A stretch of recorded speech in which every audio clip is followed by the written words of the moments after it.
Shabbat Shalom, quien habla con ustedes, Morel Isha de la ciudad de Puebla. Estamos en nuestra porción semanal de Shabbat, la Parashá Hasinu, que se puede traducir como escuchen, comprendida de Devarim 32.1 al 32.52. Así que para poder darle lectura y estudio a esta porción de la Parashá, vamos a declarar las siguientes berajot, bendiciones. Baruch atah Adonai Eloheinu melech haolam, asher kideshanu bemizvotav betzivanu, al divrei Torah. Amén. Bendito seas tú, Dios Rey del universo, que nos has santificado con tus mandamientos y nos ordenaste lo referente al estudio de la Torah. Te damos gracias, Padre, por tus bondades y tus misericordias hasta esta mañana, y que seas tú dándonos tu ruaj en sabiduría y en conocimiento para poder aprender las maravillas de tu Torah y poder tener una fe fuerte, una fe firme, para que podamos seguir en nuestra vida diaria, en el peregrinaje en el cual tú nos has permitido vivir en esta generación. Concédenos, Padre, no apartarnos ni a derecha ni a siniestra, sino antes bien estar en tus caminos, en tus sendas, para bien nuestra y de nuestra descendencia. En el Sehud y por los méritos de nuestro Adón Yeshua HaMashiach, te lo pedimos, Avinu Sheba Shamaín, amén, ve amén. Y pues bueno, con el permiso del cielo y con el permiso de nuestro Santo Maestro, la Torah viviente, iniciamos con nuestra enseñanza de esta Parashá Hasinu, escuche. Bien, pues antes de entrar de lleno a la lectura de esta Parashá, vamos a darle unas pequeñas explicaciones con respecto a algo que vamos a encontrar dentro de esta Parashá, para lo cual vamos a leer solamente los dos primeros versos de esta porción. Así que estamos en Devarim, capítulo 32, verso 1. 32, verso 1 dice así: escuchen los cielos que hablaré, y oiga la tierra los dichos de mi boca. Verso 2, goteará como lluvia, como la lluvia, mi enseñanza. Fluirá como el rocío mi dicho, como los aguaceros sobre el herbaje y como la llovizna sobre la hierba. Bien, tan solo en ese versículo tenemos una grandísima enseñanza. Pero bueno, vamos poco a poco, a lo cual vamos a compartir la pantalla para que veamos qué tenemos por aquí.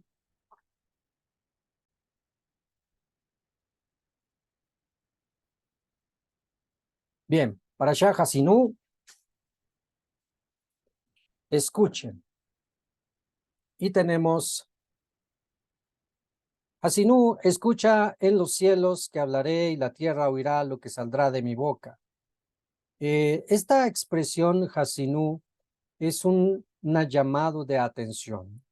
Y como vamos a aprender un poquitito más adelante, la etimología de la palabra Hasinu es la central. Todo el discurso que se va a dar a continuación tiene que ver en base a escuchen, Hasinu. Porque si no se pone atención, si no se ponen los sentidos, que es lo que podría involucrar la expresión escuchen, Hasinu, no es solamente un escuchen y ahí ponte a pensar en a ver qué otra cosa y mientras tú estás escuchando la voz que habla, pero tú ni le pones atención. No, sino es un escuchen de pon atención. No es lo mismo Shema, que es también escuchen o escucha, a Hasinu, que es también escuchen, sino que Hasinu tiene que ver con lo referente específicamente a los mandamientos del Eterno. ¿Sale? Entonces, vamos a ver. Hasinu es única, una parashá única por su forma en cómo está escrita. Les pongo una fotografía de la versión que yo tengo. Algunos, si tienen la versión hebreo-español, pueden verlo así. Y pueden notar algo, que está dividida la escritura hebrea en dos columnas. Esta es la única parashá en donde vas a encontrar la lectura dividida en dos columnas. Las demás parashot, todas las del resto de los libros, están escritas de manera continua, o llamémoslo así, normal. Pero esta parashá está dividida en dos columnas. Y hay gran enseñanza con respecto a esto.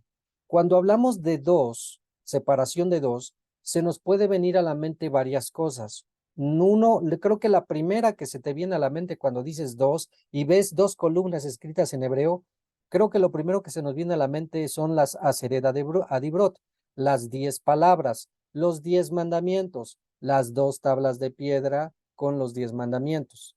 Esa es una cosa. Otra cosa, pues se nos puede venir a la mente, como hemos aprendido cuando hablamos del número 2, con respecto a la casa de Israel y la casa de Judá. Otra cosa que se nos puede venir a la mente con respecto al número 2 tiene que ver con los dos montes que en las parashot previas se nos estuvieron anunciando, el monte, donde se declara la bendición y la maldición, dos montes donde justamente las tribus de Israel se dividirían en dos, 6 de un lado y 6 del otro. De un lado se declararía la bendición y del otro lado se declararía la maldición. Entonces, esto está más ligado a esta porción Hasinú porque es esta expresión de los dos montes que fueron anunciados previamente está vinculado con Hasinú. Así que estamos hablando de bendición por un lado y estamos hablando de maldición por otro lado. Estamos hablando de misericordia por un lado y estamos hablando del rigor y la justicia de Dios por el otro lado. Por lo que vamos a encontrar en la narrativa de esta parashá. Bueno, eso es una primera cosa que encontramos. Después, Hasinú proviene del Shoresh. Su significado de Hasinú viene de la raíz Osen, Osen que significa oído. Así que Hasinú, que se traduce como escuchen, está íntimamente relacionado, como ya dije, no como una expresión de pues escucha el sonido y no entiendes ni le pones atención a lo que se está diciendo, sino antes bien es una idea de pon mucha atención o pon mucho oído a lo que viene a continuación. Porque por no poner mucho oído a lo que viene a continuación, muchos hijos de Israel murieron en el desierto. ¿Sí? Esa es una manera simbólica, alegórica de decir, muchos hijos de Israel murieron sin alcanzar la promesa de la salvación, ¿sí? La promesa de la redención. Por lo tanto, murieron en el desierto, murieron en sus delitos y pecados, por no poner oído o no escuchar. Ahora, en la expresión de la porción de Hasinú 32:2, el verso 32:2, dice, mi enseñanza caerá sobre ustedes como la lluvia, y mi palabra fluirá como el rocío, como la llovizna sobre los tiernos brotes y como aguacero sobre la hierba.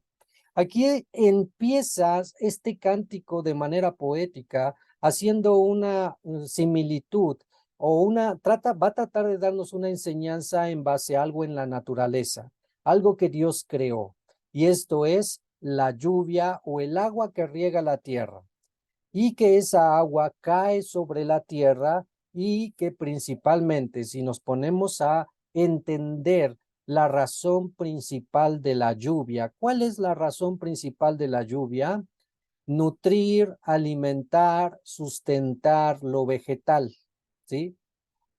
Entonces hay que ponernos en mente todo lo que hemos visto en nuestras clases de ciencias naturales y biología vegetal y todo eso, con respecto al ciclo de vida y con respecto a la necesidad que tiene toda la tierra, en específico lo verde, o sea, las plantas, de agua. Si el Eterno no regara con agua la tierra, no existiría lo verde. Solamente en los lugares donde hubiera ríos y lagos y demás. Pero si te das cuenta, al final del cabo, esos ríos y esos lagos son suministrados o existen gracias a la lluvia. Por lo tanto, esos lugares donde tú ves que hay ríos y hay muchos árboles y vegetación a los lados, tampoco existirían si no existiera la lluvia, si no bajara la lluvia. Así que pon eso en tu mente entendiendo que la lluvia riega la tierra y da vida en todo el planeta. De no ser así, las plantas, que son el suministro principal de toda la cadena alimenticia de lo que vendría, ya sea del ganado o de los animales que el hombre usa para comer o para vestir, no existiría. Por lo tanto, la cadena de alimento y de suministro se cortaría.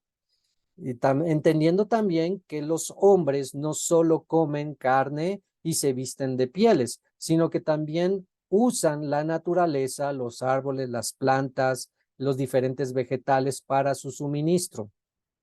Tanto el ganado como lo vegetal, la agricultura y las plantas y los árboles frutales necesitan del agua, esto es, de la lluvia. Así que no es por casualidad que Moshe iniciara haciendo esta figura de el agua, y ahorita vamos a ver por qué es más profundo. Porque cuando vamos analizando la escritura, y hoy les voy a enseñar un poco de cómo debemos analizar la escritura, lo tenemos que hacer de una manera más profunda a simplemente leerla. Pero bueno, primer punto que vamos viendo aquí, el agua riega la tierra y no habría nada verde si no hay agua. Ahora, esto de el agua y hace crecer la naturaleza, eh, nos invita a entender que hay una correlación, hay una simbiosis, hay una dependencia entre el hombre y lo que es la naturaleza. El hombre y la naturaleza. El hombre no puede existir sin la naturaleza, ni la naturaleza podría permanecer en orden si no fuese por el hombre. Si nos remontamos a Bereshit, al libro del Génesis, al inicio de todas las cosas, Bereshit 1:1, te vas dando cuenta que Dios fue creando día a día las cosas, pero antes de que creara al hombre, creó todo lo vegetal y creó todo lo animal, para que después en el sexto día creara el Eterno al hombre y lo pusiese como corona de la creación, como pináculo de la creación, y lo pusiese al hombre para señorear toda la creación. Esto nos indica que hay una correlación, hay una dependencia entre lo que creó primero Dios, que es la naturaleza, y la última creación que fue el hombre. Así que esta naturaleza, este mundo, fue creado para tener al hombre dentro de él. Por lo tanto, sería imposible pensar una naturaleza o un mundo así sin el hombre y viceversa. No podemos creer ni entender la vida humana sin la naturaleza y todo lo que hay en ella, animal y vegetal. Entonces hay una relación íntimamente ahí con estas dos cosas. Y recuerda, quien quien sostiene, sustenta a el hombre y a la naturaleza es el agua, es la lluvia. Entonces, sabemos que el hombre puede hacer ayunos y si ese ayuno lo hace con agua, puede quedarse meses y meses solamente tomando agua, ¿sí? Pero si le quitas el agua, no dura mucho tiempo el hombre, muere. Lo mismo en la naturaleza. Absolutamente necesaria el agua para la naturaleza. Y si sabemos que hemos aprendido que el agua simboliza la escritura, la palabra, la alabar, los mandamientos, los estatutos, los decretos, los preceptos del Eterno, entonces vamos sacando conclusiones. Espiritualmente hablando, ¿qué es lo primero que funciona en este mundo antes que lo material? Lo que se mueve en la cuarta dimensión, esto es lo espiritual, es más importante que lo de la tercera dimensión. Esto de la cuarta dimensión, lo espiritual, no puede existir si no estuviese sustentado o sostenido por la Dabar del Eterno. Y esto de lo espiritual se refleja en lo material o la tercera dimensión. Entonces vamos sacando conclusiones. El canto de Moshe, donde inicia, nos dice que sin la porción y el sustento de la davar del Eterno, la palabra del Eterno, en todo el ámbito, no solamente en mandamientos, sino en instrucciones, sino en declaraciones y profecías, todo eso es la davar del Eterno. Una cosa es decir la davar del Eterno y otra cosa es decir la Torah del Eterno. Cuando decimos la davar del Eterno, estamos incluyendo dentro la Torah, la ley, los mandamientos, los estatutos. Cuando decimos la davar, estamos incluyendo la Torah y estamos incluyendo la profecía. Cuando decimos solamente la Torah del Eterno, es simplemente los mandamientos del Eterno, donde no estaría como tal la profecía. Pero cuando decimos entonces la davar del Eterno, son todo. Así que este mundo está sustentado por la Davar del Eterno, la ley y los profetas. Hasinú. Algo interesante que debes de saber con respecto a Hasinú es que en esta primera porción del verso 1 encontramos ya algo muy interesante. Dice así al español el verso 1. Presta atención o escucha, Hasinú, oh cielo, que hablaré, y la tierra oirá lo que saldrá de mi boca. Lo que está resaltado son las palabras que se traducen como Nadaverá Hashamain. Y esto que está resaltado, si sacamos su gematría, contamos el número, valor numérico de cada una de sus letras, que la tenemos ahí, nos va a dar por resultado el 613. Y todos, bueno, espero que todos ya conozcan, cuando decimos 613, ¿a qué nos referimos? Nos estamos refiriendo a los estatutos, decretos, preceptos del eterno Dios de Israel, a la Torá, a los mandamientos. Así que quiere decir que ese Hasinú está íntimamente relacionado a qué hay que escuchar o a qué hay que prestar atención a los mandamientos del eterno. ¿Vamos? Bien. Ahora, otra cosa interesante que espero que sí lo puedan ver ustedes, porque aquí la transmisión de Zoom como que nos corta una parte de arriba de la foto. Pero bueno, lo que tenemos ahí resaltado en naranja, las letras iniciales de estas palabras en naranja son la Hei, que es la que no nos deja ver aquí arribita, después vendría la Yud, después vendría la Kaf, después vendría la Hei, la Shin y otra vez la Hei, ¿ok? Entonces, a esos letras, cuando las sumamos nos da el 345 y el 345 es la gematría para el nombre de Moshe. Así que dentro del cántico que Moshe enseñó, dentro de eso está la idea de los mandamientos, como ya vimos previamente, los mandamientos, aquí, como Moshe. Recuerden que dentro de la enseñanza de la escritura, dentro del judaísmo, hablar de Moshe es hablar de los mandamientos. Decir Moshe es decir los mandamientos. Decir los mandamientos es decir Moshe. Va íntimamente relacionado, la expresión. Por eso es que en español conocemos la expresión la ley de Moisés. No porque en sí fuera de Moisés, sino porque Moisés fue quien la transmitió. ¿Sí? Entonces, quiere decir que Hasinú está íntimamente relacionado con escuchar lo que Moshe enseñó. ¿Y qué enseñó Moshe? Enseñó los mandamientos, estatutos y decretos y preceptos del eterno Dios de Israel.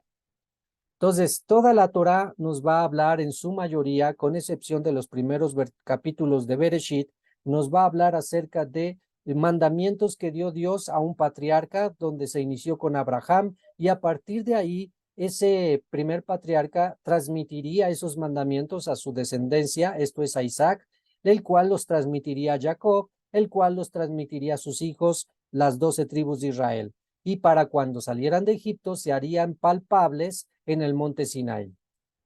Bien, ahora, lo que debemos de saber antes de entrar a la lectura como tal. Pardes, los 4 niveles de interpretación. Hay 4 niveles de interpretación cuando nos acercamos a leer la escritura. Esto nunca nos lo enseñaban en el otro lado, así que esto lo tienes que conocer y tú como siervo del Altísimo y discípulo de Mashiach Yeshua debes buscar poder estudiar la escritura a estos 4 niveles de interpretación.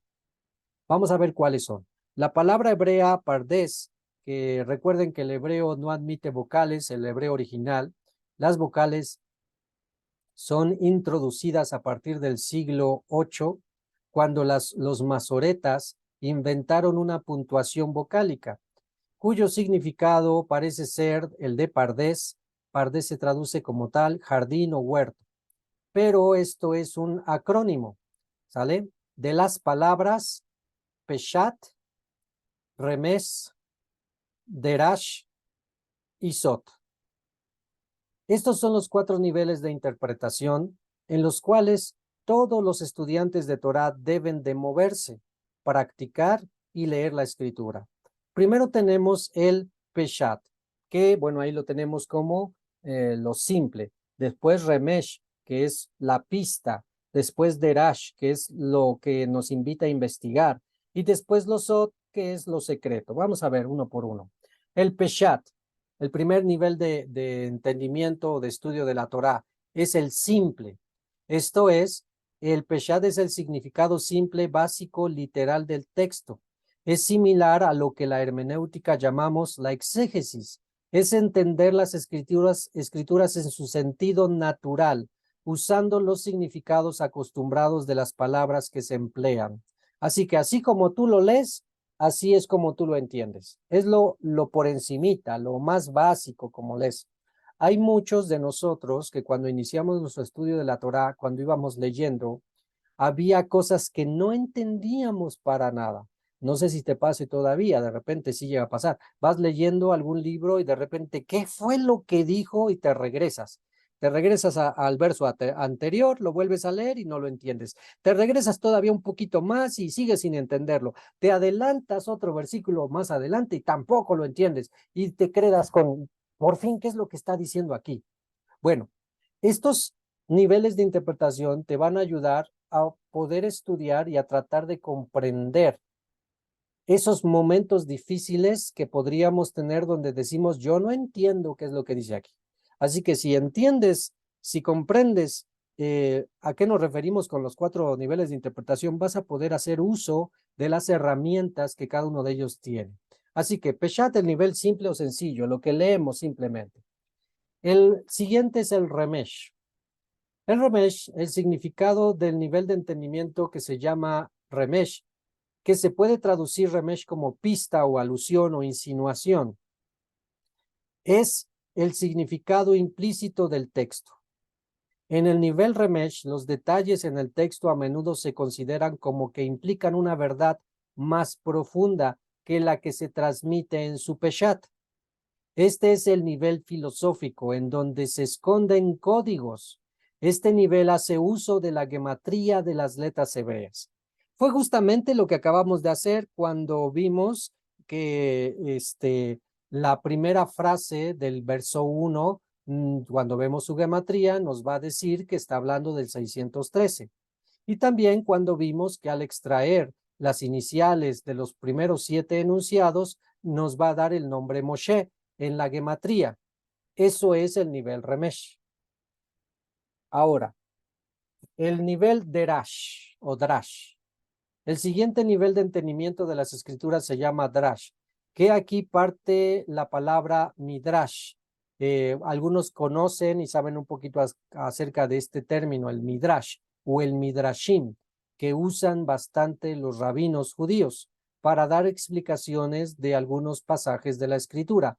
Y algunos dicen, y el Midrash dice, o sea, ya es una interpretación profunda que alguien, algún rabino, obtuvo de tal pasaje específico. Así que, de una manera, cuando alguien quiere profundizar la lectura de la Torá y quiere entender un poquito más qué significa cierto pasaje, busca en el Midrash lo que el rabino fulano de tal interpretó de ese pasaje, lo cual puede ser una espada de doble filo para nosotros los netzaritas.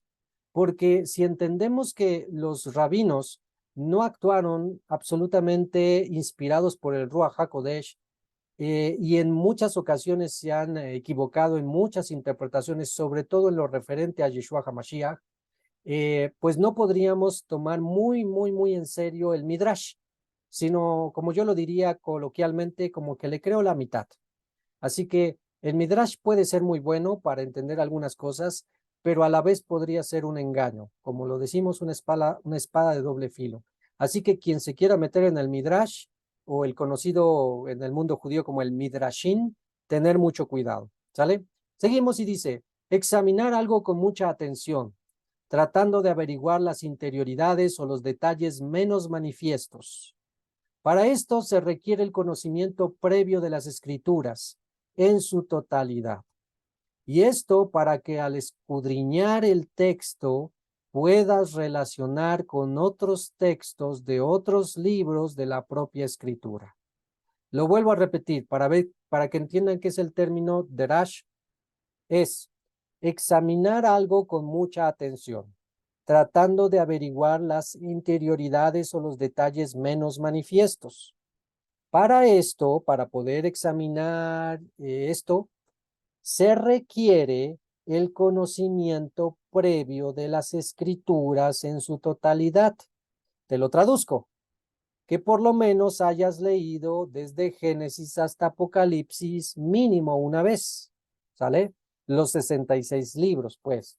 Y esto para que al escudriñar el texto puedas relacionar con otros textos de otros libros de la propia escritura.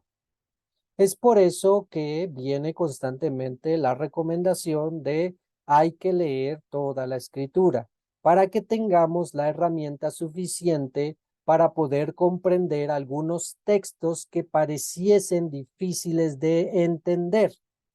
En otras palabras, cuando alguien está leyendo un texto donde lo que está diciendo no lo entiende para nada, una razón de por qué no lo está entendiendo es porque no ha leído toda la escritura. Y para poder entender en su mayoría cualquier verso, se requiere la amplitud del panorama de lo que manejan los 66 libros de la Biblia, desde Bereshit hasta Maor Elohim, desde Génesis hasta Apocalipsis. Así que si alguien es honesto y dice, no, pues yo no he leído toda la Biblia todavía, ahora entiendo por qué no entiendo varios versos, porque me faltan algunas claves. Entonces, a buscar esas claves. ¿Cómo se buscan? Leyendo los demás libros. Bien, ahora vamos con el último nivel. Sot. Este es el nivel más codiciado por los rabinos, el nivel más codiciado por los estudiantes a rabino, lo que se conoce como el Talmid Jajam, los discípulos de sabios. Este es el nivel que más se busca. El último nivel de entendimiento de las escrituras es el llamado Sot, que significa oculto. Este entendimiento son explicaciones espirituales o secretas del texto.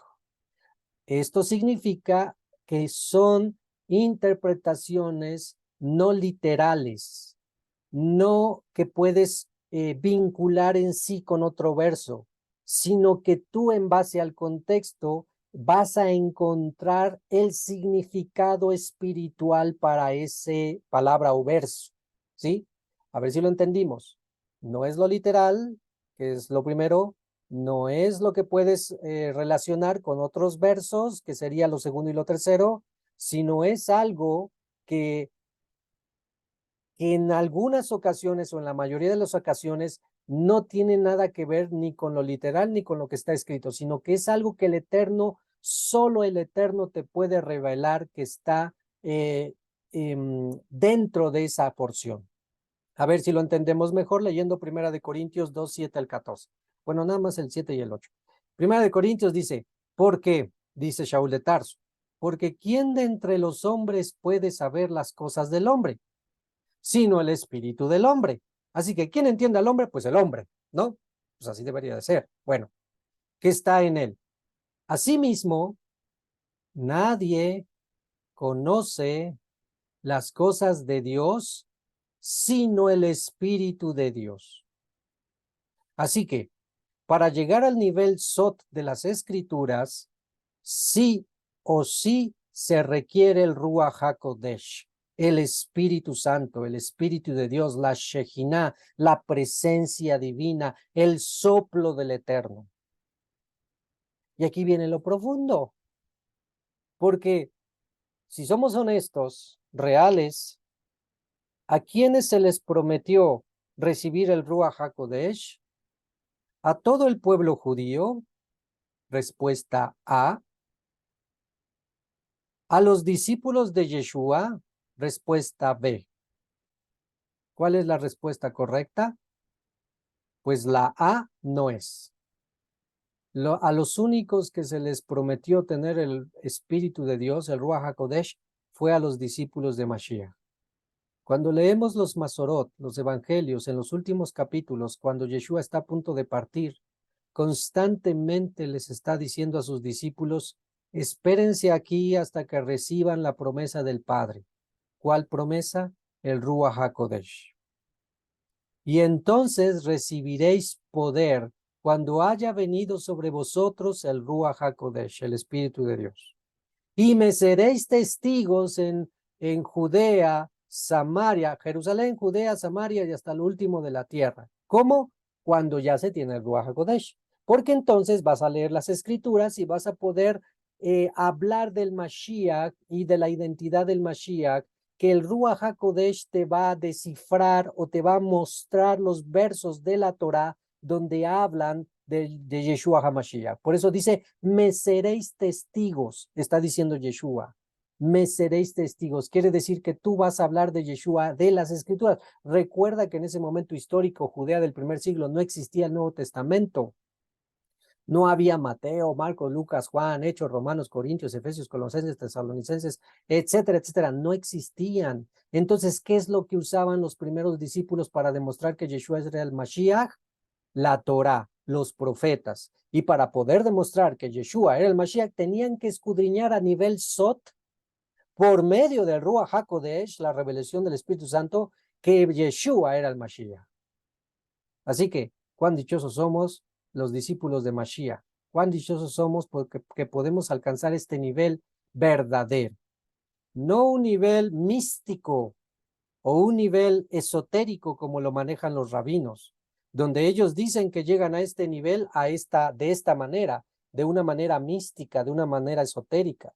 No, nosotros no alcanzamos ese aspecto, ese lado, sino que tenemos la plena certeza de la interpretación de las escrituras con Yeshua, pero por el Ruach HaKodesh. Bien, entonces, ¿cuáles son los 4 niveles de interpretación? Talmidim, Peshat, Remesh, Derash y Sot. Mi deseo es que todos los que están todavía en Peshat, en simple, alcancen Remesh, que los que ya están en Remesh alcancen Derash, y los que ya están en Derash alcancen Sot. Al final del cabo, mi deseo es que todos alcancemos el Sot, que en sí es el deseo de nuestro Padre Celestial a través de Yeshua. Bien, ahora, vamos a regresar tantito. Ya que entendimos esto, vámonos a comenzar a leer, ¿sale? 32 verso 1. 32 verso 1 de nuestra parashá Hasinu. Dice así, vamos poco a poco, vamos a practicar, ¿va? 32 verso 1, dice, escuchen los cielos, Hasinu los Mayim, Hashemaim, que hablaré, y oiga la tierra los dichos de mi boca. Entonces ahí, ya con esas solas palabras podríamos ponernos a estudiar y a decir, a ver, ¿quién está hablando ahí? ¿Quién está diciendo los dichos de mi boca? Nivel Pesha, cuando tú preguntas, ¿cuáles dichos de la boca debemos de poner atención? Nivel Pesha, el básico, la respuesta es Moshe Rabenu, Moshe. Nivel más profundo, ¿quién es al que hay que escuchar los dichos de la boca? Hashem, ¿sí? No solo de pan vivirá el hombre, sino de toda palabra que sale de la boca del Eterno, ¿sale? Entonces, vas viendo cómo vas enriqueciendo el conocimiento de lo que hay en la Escritura. Bien, eso solo fue un ejemplo bien sencillo que tú puedes ir practicando. 2, goteará como la lluvia mi enseñanza. Fluirá como el rocío mi dicho, como los aguaceros sobre el herbaje y como la llovizna sobre la hierba. Vamos a ver, discípulos. Número 1, nos está hablando de lo que ya mencionábamos, ya les di un inicio, de la dependencia, absoluta dependencia del agua con la tierra, del agua con la naturaleza, del agua con lo vegetal, ¿sí? En este verso 2 nos está hablando de esa dependencia, agua vegetal, agua vegetal. Eso es lo primero, Pashá, lo sencillo que podemos ver. Pero ya cuando te vas profundizando, entonces ya sabes que el agua es símbolo del Adabar del Eterno. El agua, la Adabar del Eterno. Así que, ¿qué necesita el mundo para subsistir? El agua. Bien, ahí ya pasamos de Peshá a Derash y a Remesh. Pero ahora vámonos a un nivel más profundo todavía con este verso. Y eso solamente lo podemos hacer cuando analizamos las palabras. A ver, vamos a volver a leer el verso y yo quiero que alguien me pueda hacer una explicación, o alguien, si quiere, puede hacer una comparativa o puede enseñarnos algo más profundo con respecto a este solo verso. ¿Sale? Vamos a ver, verso 2, mientras voy a habilitar los micrófonos. Dice el verso 2, goteará como la lluvia mi enseñanza, fluirá como el rocío mi dicho, como los aguaceros sobre el herbaje y como la llovizna sobre la hierba. Vamos a ver, Talmidim. Yo sé que tal vez no se los dejé de tarea, tal vez no les dejé mucho tiempo para meditar, pero ¿quién me podría decir algo más profundo? A ver, Nedi.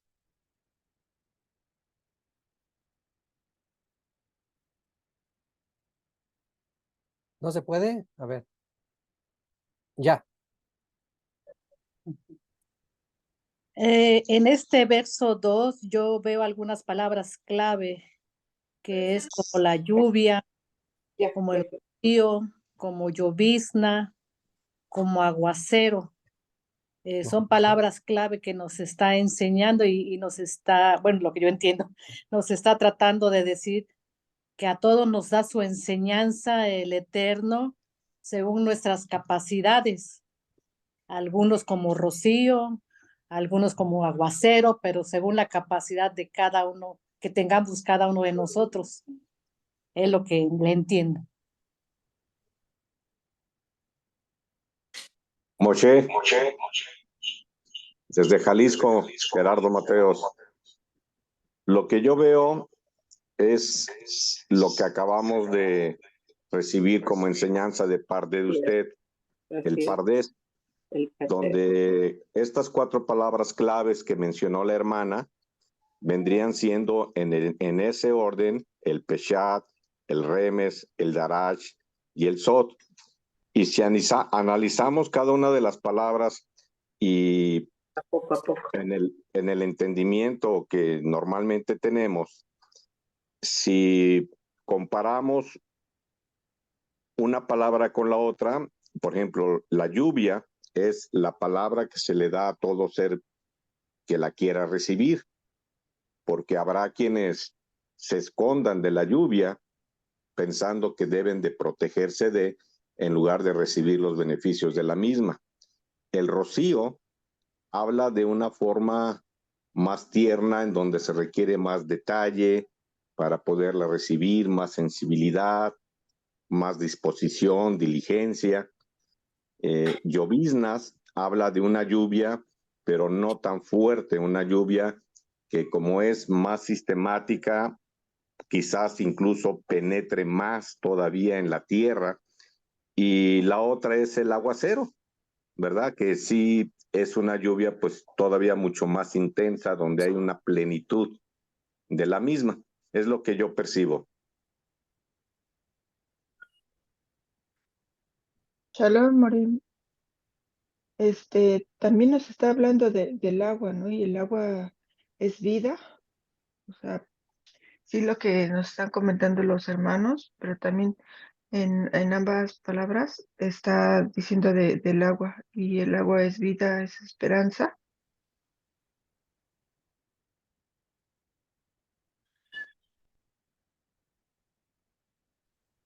No escuchamos. No se escucha, More.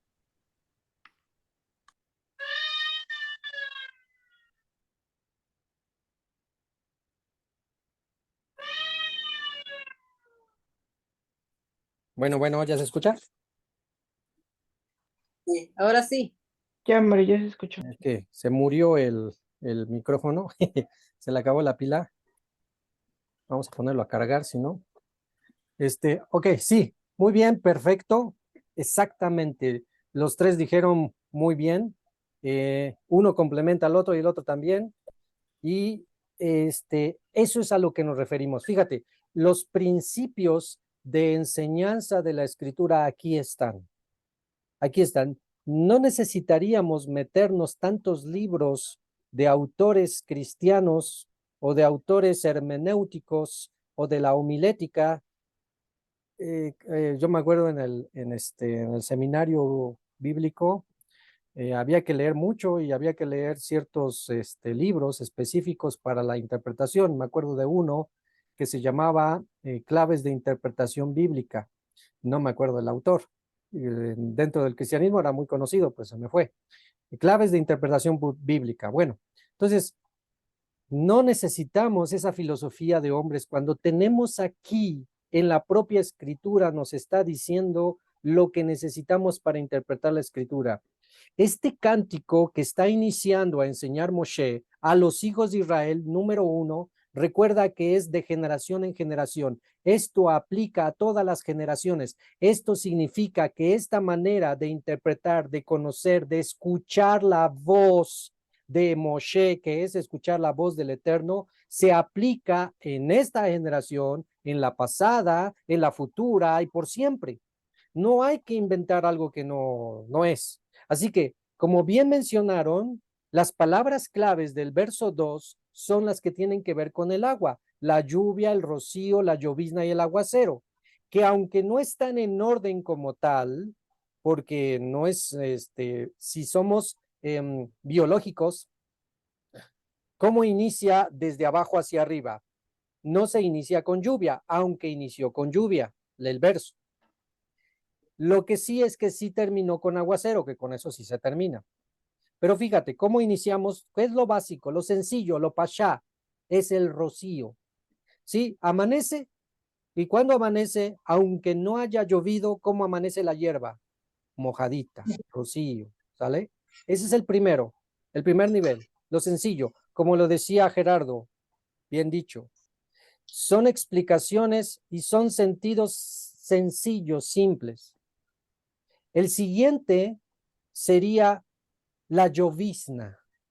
La llovizna, esa pequeña que sientes, constante, que no moja mucho, pero sí está presente. De allí ya vendría la lluvia. Y la siguiente de lluvia ya sería el aguacero. Así que, si lo aplicamos al sentido de enseñanza, estos son los 4 niveles de interpretación, que son reales, que es como podemos aprender la escritura. Algunos bebés, corderitos, están apenas en el rocío. Algunos están pasando ya a la llovizna, pero algunos se quedan ahí estancados, dicen, aquí estoy bien. Oye, no, anhela más, anhela la lluvia. ¿Quieres que se llene tu estanque? No se va a llenar con rocío ni con llovizna, se va a llenar con lluvia. Ahora, ¿estás deseando algo más profundo, algo que realmente te haga sentir conexión con el Eterno? Pues no anheles solo lluvia, anhela el aguacero. Ahora, fíjate que recuerda también, aquí viene otro punto de interpretación. La dabar es como una espada de doble filo, ¿sale? La dabar, la palabra, lo que se va a escuchar de la voz de Moshe o del Eterno, sus mandamientos, sus estatutos, los profetas, son como una espada de doble filo. ¿Qué significa una espada de doble filo? Que así como te puede servir para una cosa, te puede servir para otra contraria. Esto es, si la palabra del Eterno nos da vida, ¿qué también puede dar? ¿Qué es lo contrario? Muerte. Es por eso que dice Moshe en las parashot pasadas, he aquí yo pongo delante de vosotros la vida y la muerte, la bendición y la maldición. Así que ya vimos el rocío, la llovizna, la lluvia y el aguacero de manera positiva. Ahora veámoslo de manera negativa, como también lo dice la Escritura. Si no atiendes, no escuchas la voz, el llamado de guardar los mandamientos del Eterno, este rocío, o sea, tu mal camino, tus dificultades van a empezar así. Primero un llamado de atención, tipo rocío. Ligero, tranquilo, un jaloncito de orejas. No, no es por ahí, no hagas eso, no cometas eso, deja de hablar aquello, no veas eso, no vivas esto, no robes por aquí, no te metas por allá. ¿No entiendes? Entonces ya viene una llovizna, viene un pequeño accidente, viene algo que ya te dejó adolorido, te caíste, un pequeño choque, te robaron algo, cualquier cosa. Dije, tranquilo. No estás escuchando ni aún así y te empecinas en seguir en la transgresión, entonces ya viene la lluvia. Ay, no, no es posible. Me siento mal, no veo la mía, me está yendo mal, ya me enfermé, no se me quita. Y si aún así sigues sin hacer teshuvá, entonces viene el aguacero, donde muchos dicen, no salgo de una para entrar en otra. Eso ya es el aguacero. De que supuestamente ya te sanaste, ya te liberaste, ya saliste de un problema, ya pagaste algo y ya viene otra deuda, y ya viene otra enfermedad, y ya vino otra cosa. O sea, no ves la tuya para nada en un tiempo específico. Ese es el aguacero. Así que vean cómo estos principios de interpretación se aplican en todos los pasajes, pero que justamente al inicio de este cántico, Moshe lo está enseñando. Es como decir, hijos de Israel, así es como deben de aprender la Torá. Nos lo está diciendo en código. Y bendito seas tú y yo, que el Eterno nos lo está mostrando. Y créanme que también entiendo que aunque lleguemos a algo profundo, muy profundo, que ningún exégeta, etcétera, haya logrado, y que tú y yo lo hayamos logrado entender, aún así nos vamos a quedar cortitos a comparación de la tremenda enseñanza y explicación que traerá nuestro maestro de justicia cuando regrese. Pero bueno, hacemos nuestra chamba y hacemos lo que nos corresponde en nuestro momento. Sigamos entonces, vamos pues. Hermoso ese pasaje, el verso 2. 3. Cuando el hombre, cuando el nombre del Eterno proclamare den grandeza al Dios nuestro. Él, y aquí viene otro pasaje a nivel Remesh Sot. 4. Él es la peña. Primera interpretación, Hashem es la peña. Siguiente interpretación, Yeshua es la peña, es la roca. ¿Sí? El Mashiach es la roca. Él es la peña. Esa peña es perfecta. Yeshua fue perfecto en todo. Sabemos que Hashem es perfecto en todo. Yeshua también es perfecto. Su obra. Porque todos sus caminos, todo lo que vivió Yeshua fue justicia. O sea, obedeció al Eterno. Dios es fiel. Sí, Hashem es fiel. Y sí, Yeshua con el concepto de Elohim también es fiel. Y sin iniquidad. Yeshua fue sin pecado. Justo y recto es él. 5. La corrupción no es de Hashem, no es de Mashiach, sino de sus hijos es el defecto. Del pueblo de Israel es el defecto. De los discípulos de Yeshua es el defecto. 5. La corrupción no es de él, sino de sus hijos. Generación pervertida y tortuosa. Recuerden que cuando Yeshua estaba en la tierra, cómo se expresaba de los líderes religiosos, los supuestos grandes rabinos, fariseos, doctores de la ley y escribas, e inclusive desde Yohanan el Inmersor, cómo les hablaba, les decía generación de víboras, generación pervertida. Y eso no ha cambiado hasta nuestros días. ¿Y a quién les estaban diciendo así tanto Yohanan el Inmersor, Juan el Bautista como Yeshua? ¿A quién les dijo generación de víboras? Se los dijo a los líderes religiosos de su momento. ¿Crees que sea difícil o diferente al día de hoy? 6. ¿Acaso el Eterno ustedes retribuirán así? O sea, ¿le van a pagar mal por bien a Dios? Pueblo vil y no sabio. ¿Acaso no es Él tu Padre, tu dueño, quien le hizo y te fundamentó? 7. Recuerda los días de antaño. Observa los años de generación tras generación. Te lo digo con otro verso, lo que acabamos de leer. Ponte en las encrucijadas, párate en las encrucijadas, en la intersección de los caminos. Considera cuál sea el mejor camino, las sendas antiguas, y camina por el mejor, y hallarás descanso para tu alma. 7. Recuerda los días de antaño, observa los años de generación tras generación, pregunta a tu padre y te lo referirá a tus ancianos y te lo dirán. Cuando hizo heredar el Altísimo a las naciones, cuando esparció a las personas, estableció los límites de los pueblos según la cuenta de los hijos de Israel. Verso 8, y aquí viene otra manera en cómo debes de aprender cómo se estudia la escritura. ¿Cómo se estudia? También teniendo conocimiento general. Entonces, híjole, se va juntando mucho, pero tú puedes con eso.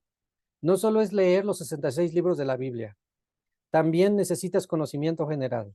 Esto es el conocimiento básico, si lo quieres ver así, pero ya para nuestros días es bien fácil, sencillito, dirían por ahí los argentinos, porque tenemos la gran ayuda de Google, del Internet, para buscar cosas que tal vez no comprendemos, palabras, significado de palabras, de circunstancias, de situaciones, de hechos.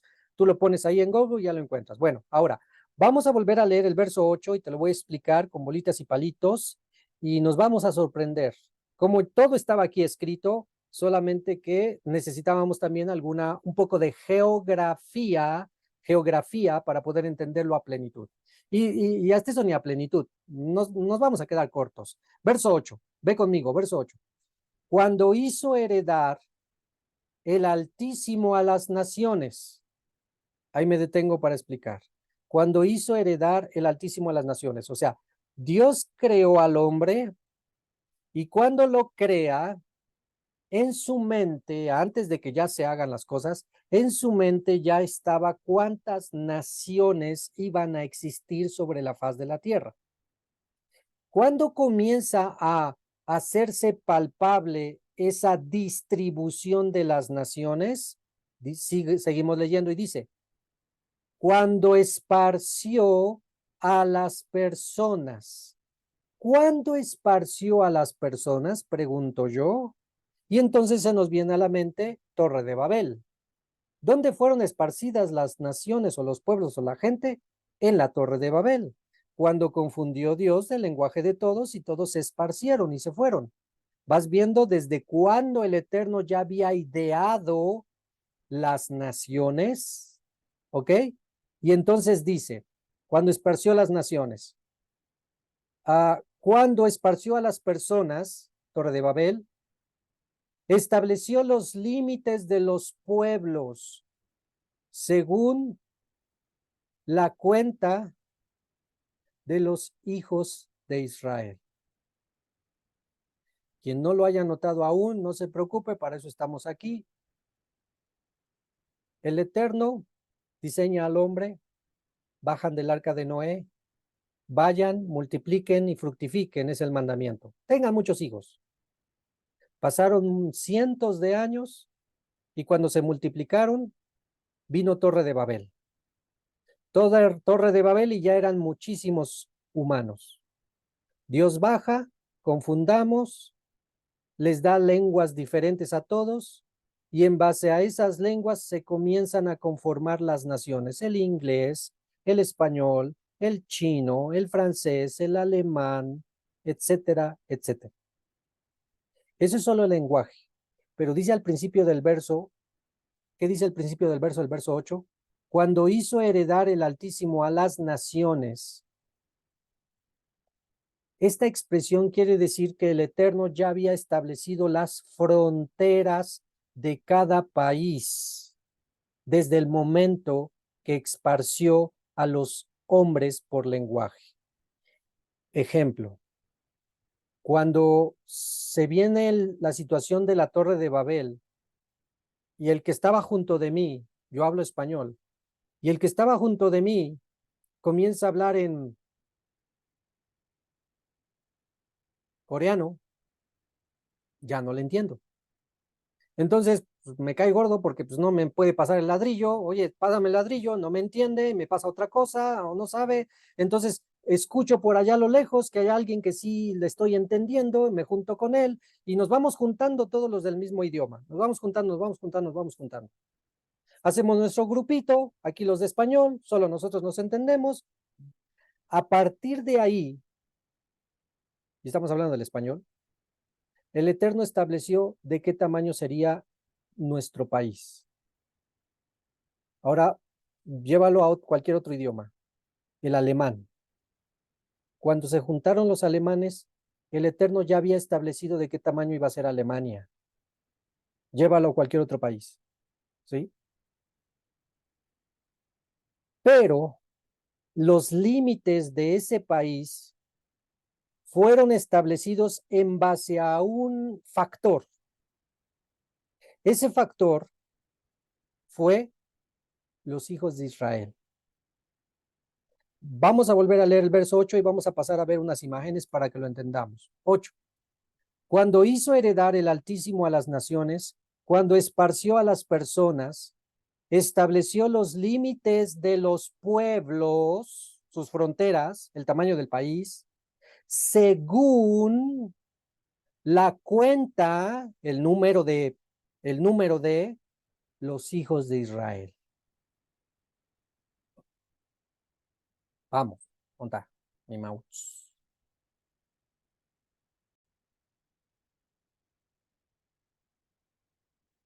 Miren. Aquí está un mapamundi donde podemos ver la geografía mundial. ¿Ok? Estas fronteras que vemos fueron establecidas desde el tiempo de Babel en base a los hijos de Israel que habría en cada nación. Traducción. A mayor, tomamos en cuenta Rusia, a mayor tamaño quiere decir que habrá más hijos de Israel en medio de los propios rusos. Vámonos a Estados Unidos. No, ahorita Estados Unidos no, déjenlo hasta el final porque tengo una enseñanza con Estados Unidos. Vámonos a Brasil, aquí a Brasil. El tamaño del país de Brasil está en base al número de los hijos de Israel que llegarían a Brasil. Esto es que mientras más hijos de Israel tuviera Brasil, más grande sería.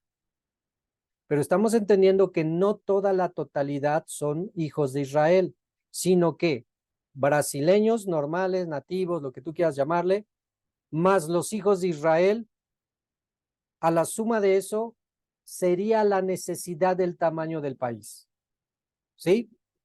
Entonces, aplícalo a cualquier otro país que tú quieras. India. Ve el tamaño que tiene India. En base a los hijos de Israel que llegaran a ese país, sería el tamaño de India. Ahora, vámonos con nosotros. ¿Qué es lo que nos importa? México. México, ¿ya viste qué tamaño tiene? ¿Es grande o chiquito a comparación de otros países? Pues es grande, ¿no? ¿Pero qué crees? Que México era más grande todavía. 1821, aquí están las fronteras de México, era más grande. 1840 nos empezaron a robar. Y para 1974 llegamos a ser más pequeño. Y algunos conocen la historia del norte, del robo de las tierras del norte, California, Texas y Nuevo México. Pero algunos no conocen el robo del sur. Esto era México realmente.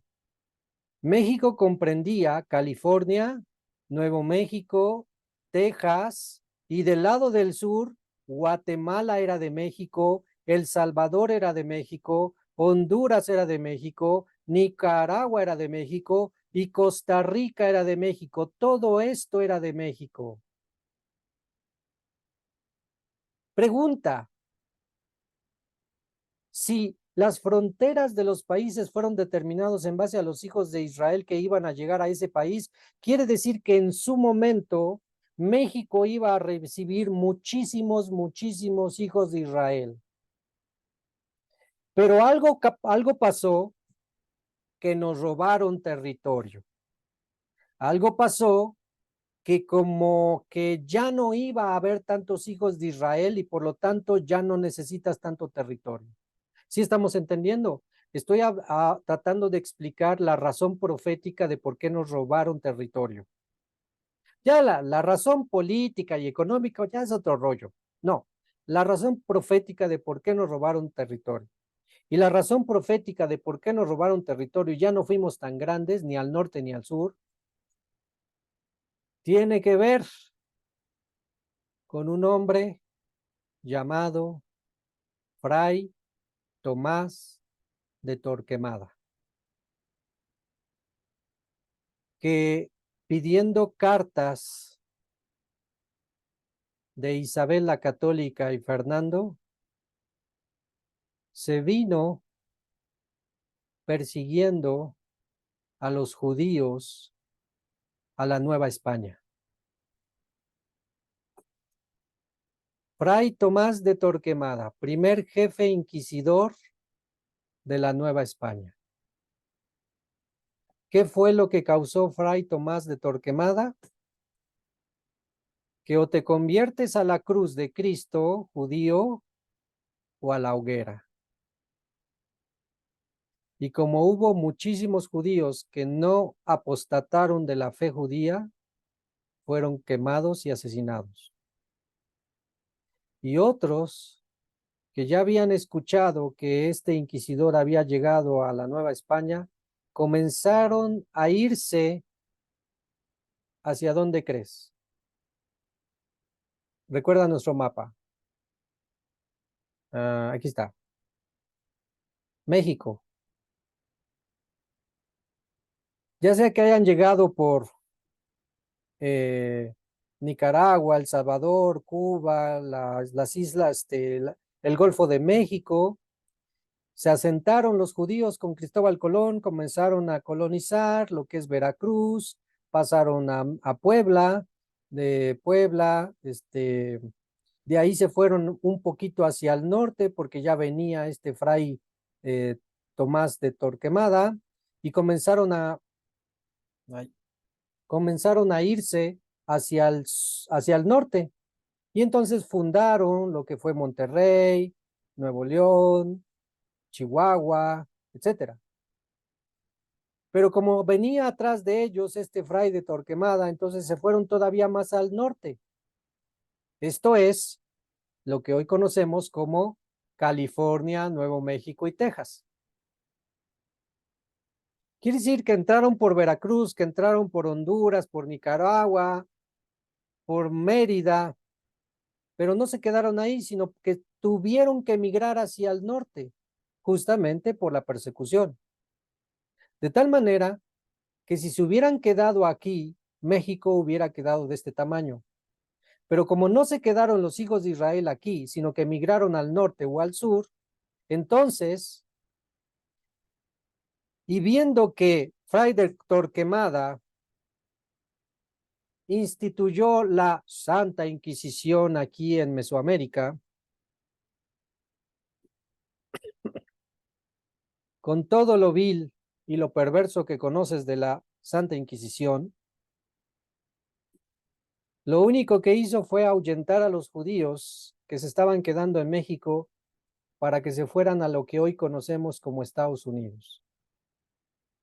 ¿Y sabes por qué Estados Unidos llegó a ser tan grande? Y dejemos una vez más de lado que si nos robaron legal o ilegalmente el territorio, fue porque Estados Unidos tuvo libertad de culto. Tuvo libertad de culto. Esto es, no hubo inquisición como tal en Estados Unidos, sino que la religión que llegara, los protestantes, etcétera, no eran perseguidos. No así en México. En México se impuso la Iglesia Católica so pena de muerte. Y es por eso que los territorios que teníamos, hablando proféticamente, ya no tuvieron razón de ser en tamaño, y por eso se disminuyó los hijos de Israel, y por lo tanto se disminuyeron las fronteras. Hasta llegar así. Aunque debemos de reconocer que aún de todas maneras hay bastantes, muchísimos hijos de Israel en México, pero hubiera habido más. ¿Sí? Así que seguimos nuestra lectura. Vean cómo todo está escrito en la escritura. Y seguimos pues. Verso 8 profético. Verso 9. Porque la porción o la heredad del Eterno es su pueblo, Jacob. Es la región de su heredad. Lo halló en una tierra desierta. Y esa es una alusión a Abraham cuando lo llama de Ur, así como también de cuando estaba Abraham, Isaac y Jacob en Canaán, en tierras desiertas, así como es una alusión a Israel en Egipto, y así como es una alusión a los 40 años en el desierto cuando estuvieron vagando. Lo halló en una tierra desértica y de desolación. Con aullidos de fieras, el yermo lo rodeó protegiéndolo, le dio entendimiento. Entonces ahí viene todo el tema de Sucot. Eso de en el desierto lo protegió, ahí viene todo el tema de Sucot, de que en unas pequeñas tienditas en el desierto, el Eterno los cuidó y los guardó. Sobre todo pronóstico de que en el desierto no puede haber vida, y hay que entender esto. Si se llegaba a encontrar un oasis, llega un grupo de personas perdidas, no sé de qué grupo, de qué número quisieras, 40, 20, 10 personas, encuentran un oasis, si se quedan bastante tiempo, se lo acaban. Pero ahora imagínate más de 6 millones de israelitas en el desierto y se encuentran un oasis. ¿En qué tiempo se acabaría el oasis? Entonces hay que entender la amplitud de la situación que vivieron los hijos de Israel en el desierto. Lo leemos fácil, ¿no? Sí, anduvieron en el desierto y estuvieron 40 años y ya después se fueron. Lo leemos fácil, pero realmente es quien no haya ido a un lugar desértico, quien no haya salido a campo, quien no haya salido a un lugar así y dormido en una tienda de acampar, no sabe ni siquiera a lo que nos estamos refiriendo. Las inclemencias, los problemas, la incomodidad, el frío, el calor, la falta de agua, los animales, los mosquitos, los bandidos, etcétera, etcétera. Así que cuando vivimos Sukkot, debemos de entender eso cuando estamos bajo la azúcar. Debemos de entender la protección y el cuidado que el Eterno dio a los hijos de Israel en ese momento histórico. Y tú estando bajo esa azúcar, lo debes de aplicar ahora a tu vida. Que si no fuera por la protección y el cuidado del Eterno, tú y yo, ¿desde cuándo? Perecidos o paganos o idólatras o peor que inmundos, ¿sí? Entonces, eso se tiene que entender cuando estamos en Sucot. Por eso dice aquí, yo los encontré en el desierto, en un lugar de desolación, pero los protegí, los rodeó, los protegió y les dio entendimiento. Esto es, les dio los mandamientos, les dio la Torá, les dio entendimiento. Los cuidó como la pupila de sus ojos. Como el águila despierta su nidada sobre sus pollos se cierne, extiende sus alas, la toma, la lleva sobre sus alas. 12. El Eterno solo los condujo y no hubo con él un ídolo extraño.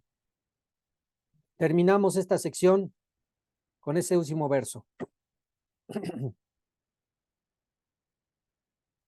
Mételo aquí y aquí. Esta última frase de este verso. del verso 12.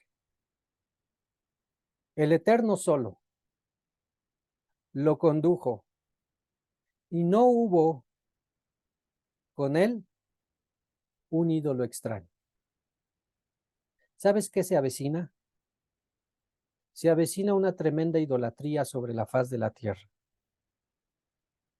Y en todo Internet se están inundando las redes, TikTok, Facebook, YouTube, de creencias e ideologías que hay que darle gracias a la Madre Tierra, que hay que darle gracias al Padre Sol, que hay que darle gracias al Dios fulanito tal, a las entes espirituales que nos protegen. Y ahí se viene ya la idea, hay que darle gracias a los ovnis, a los extraterrestres que nos están protegiendo. Sabes que hay una idea que se está manejando, tal vez no la hayas escuchado, tal vez no te metes mucho en Facebook, en TikTok. Bueno, algunos ya conocen un poco el tema. Hay un asteroide tipo tamaño planeta que se está acercando a la Tierra y ya tiene años que lo vienen diciendo. El tal Nibiru. Algunos dicen que no va a caer en la Tierra. Otros dicen que va a caer, va a pasar cerca de la Tierra. Otros dicen, no, ni se va a acercar a la Tierra, va a pasar muy lejos. Bueno, la idea que están manejando ahorita es necesario que vengan los extraterrestres y nos salven de los estragos que va a traer este asteroide tipo planeta llamado Nibiru. Y por lo tanto, si nos salvan y nos protegen, ¿qué va a hacer la humanidad? Así que se avecina ahora y ya se está tejiendo la idea de comenzar a dar adoración a todo lo que tú quieras, ya no solo los dioses inventados del hombre, Buda, Alá, Mahoma, Krishna, etcétera, etcétera. Ya no solo esos antiguos dioses, ya no solamente los santos conocidos en las Mariología católica, sino ahora está entrando con fuerza toda la adoración a lo natural, el sol, las estrellas, la madre tierra, etcétera. Y ahora está entrando la idea de adorar a los seres extraterrestres que tienen una tecnología superior a nosotros y que nos vienen a salvar. A lo cual, ¿qué decimos? Decimos lo que dice el verso 12. El Eterno solo los condujo y no hubo con él un Dios extraño. Si tú te mantienes hasta el final de tu vida, hasta tu último aliento, adorando, creyendo, amando, obedeciendo, venerando, exaltando, glorificando, enalteciendo al Dios de Israel, habrás salvado tu alma. Pero si en el proceso te gana el miedo, el temor o la presión de no poder comprar y vender y comienzas a adorar a cualquier cosa, ente, conocido o desconocido, ya, pues como lo decimos, ¿no? Coloquialmente, ya valiste. Hasta ahí quedó. El punto central de la fe del pueblo de Israel es Shema Israel, Adonai Eloheinu, Adonai Echad. Escucha Israel, el Señor es nuestro Dios. Y el Señor es uno, único, y no hay más. Llévalo en tu mente, en tu corazón, arráigalo lo más que puedas y transmítelo y foméntalo en los hijos de tus hijos y en tus hijos. Ten paciencia y ganarás tu alma. pero haz tu parte. Que el Eloá de Abraham, Isaac y Jacob les bendiga en esta mañana de Shabbat. Quien habló con ustedes, Morel Isha de la ciudad de Puebla. Shalom, shalom.